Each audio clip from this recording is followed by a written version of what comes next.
Hi అండి, ఏంటక్కో tomato egg curry ఎలా చేసామనేది మేము చూడలేదు అనుకుంటున్నావా? చూసాం, మాకు కూడా వచ్చిలే అనుకుంటున్నారా? మీకు వచ్చండి, ఏదో వీడియో తీసాను కదా అని అలా అప్లోడ్ చేశాను అంతే. టమాటాలు అయితే ఫస్ట్ నేను మగ్గిన తర్వాత ఎగ్ యాడ్ చేస్తానండి. మీరందరూ ఎలా చేస్తారనేది ఖచ్చితంగా కామెంట్ చేయండి. అయితమే కానీ ఇలా టమాటా ఎగ్ కర్రీని వేడి వేడి అన్నంలో తినడం ఎంత ఇష్టం, నాకైతే చాలా ఇష్టం. అండ్ అలాగే ఉంటే ఇక్కడ చూసారా ముగ్గేస్తున్నాను. అక్క నీకు ముగ్గేయడం కూడా వచ్చా అంటే? పల్లెటూరులో ఉన్నప్పుడు ముగ్గేయడం రాకపోతే మూతి మించాలి 3 వీక్తారండి, మీకు తెలియదా?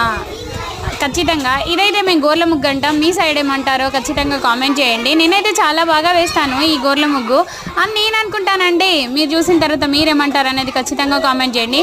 నేనైతే చాలా ఫాస్ట్గా వేస్తున్నాను కాదు, ఇలానే చిన్నప్పటి నుండి నాకు అలవాటు ఉందండి ఈ ముగ్గు వేయడం, అందుకనే ఈజీగా వేసేస్తాను.